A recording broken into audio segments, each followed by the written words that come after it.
નમસ્કાર વાલા વિદ્યાર્થી મિત્રો, આજે આપણી પ્રથમ પરીક્ષા અસાઇનમેન્ટ 2025નું ધોરણ 10 સામાજિક વિજ્ઞાન વિભાગ બીનું પ્રકરણ નંબર 5 જોવાના છે. વિડીયોને લાઇક, શેર અને સબસ્ક્રાઈબ પણ ભૂલતા નહીં. આની પીડીએફ તમને આપણા વોટ્સઅપ ગ્રુપમાં મળી જશે, ત્યાંથી ડાઉનલોડ કરી લેજો. તો ચાલો મિત્રો, આપણે વિભાગ બીનું પ્રકરણ નંબર 5નું સંપૂર્ણ સોલ્યુશન મેળવીએ. પ્રકરણ નંબર 5 અહીં પહેલું છે, જ્યોતિષશાસ્ત્રમાં ભારતનું પ્રધાન વર્ણવ અથવા વહાર અથવા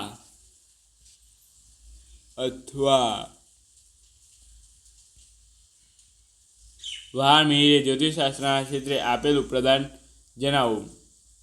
બંને એક જેવા પ્રશ્નો છે, બરાબર. એમ અહીં કહેવામાં આવે છે ગમે તે અથવા એટલે જ્યોતિષશાસ્ત્ર ભારતમાં પ્રદાન વર્ણવ અને વહાર મિહિરે જ્યોતિષશાસ્ત્રના ક્ષેત્રે આપેલું પ્રદાન જણાવો, બરાબર.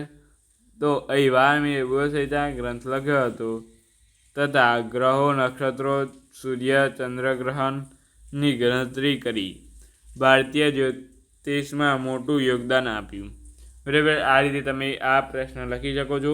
ત્યાર પછી બીજો એક પ્રશ્ન છે કે ભારતીય સંસ્કૃતિની વિશેષતાઓ કઈ કઈ છે?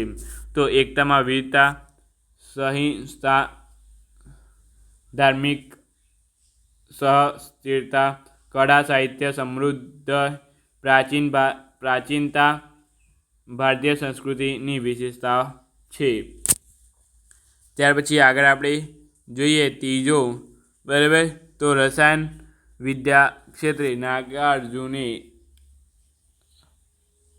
આપેલું પ્રદાન જણાવો. IMP કહી શકાય મિત્રો, પરંતુ કોઈક વાર પૂછાય છે ને કોઈક વાર પૂછાતો નથી, બરાબર. તો તેનો જવાબ જોઈ લઈએ હવે આપણે. તો નાગાર્જુન પ્રસિદ્ધ રસાયણશાસ્ત્રી હતા. તેમને અહીં તમારે મિત્રો મુદ્દાસર લખવાનું, બરાબર.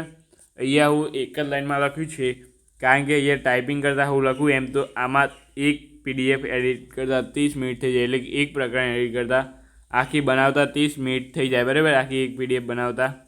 એટલા માટે મિત્રો પછી તમે આખું આમ કરીને લખું 30 મિનિટ થાય, એના કરતાં અહીંયા આખી PDF 5 મિનિટમાં જ બની જાય છે, બરાબર. એટલા માટે મિત્રો અહીં તમારે જોવાનું, ખાલી હું કહું એટલું તમારે કરવાનું છે. આટલું એક લખી દેવાનું. પહેલાં નાગાર્જુન પ્રસિદ્ધ રસાયણશાસ્ત્રી હતા. તેમને આ બીજી લાઈનમાં લખવાનું કે તેમને ધાતુશાસ્ત્ર અને ઔષધોમાં પ્રયોગ કર્યો હતો. રસ રત્નાકર નામના તેમનો ગ્રંથ હતો, બરાબર. આ ત્રીજી લાઈનમાં લખીને રસ રત્નાકર તેમનો મહત્ત્વનો ગ્રંથ છે. ત્યાર પછી આપણે અહીં ચોથું ક્વેશ્ચન જોઈએ.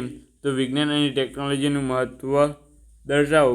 તો વિજ્ઞાન અને ટેકનોલોજી જીવનને સરળ બનાવે છે. ઉત્પાદન, આરોગ્ય, વાહન વ્યવહાર, સંચાલનમાં પ્રગતિ લાવે છે. દેશના વિકાસમાં ઉપયોગી બને છે, બરાબર. આ રીતે વિજ્ઞાન અને ટેકનોલોજીનું મહત્ત્વ તમારી જાતે પણ તમે લખી શકો છો મૌખિક.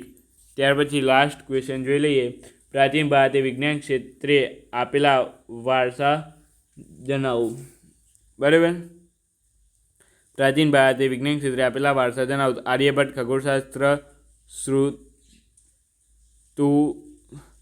સુશ્રુતનું શલ્ય ચિકિત્સા, નાગાર્જુન રસાયણશાસ્ત્ર, વહાર મિહિરનું જ્યોતિષ.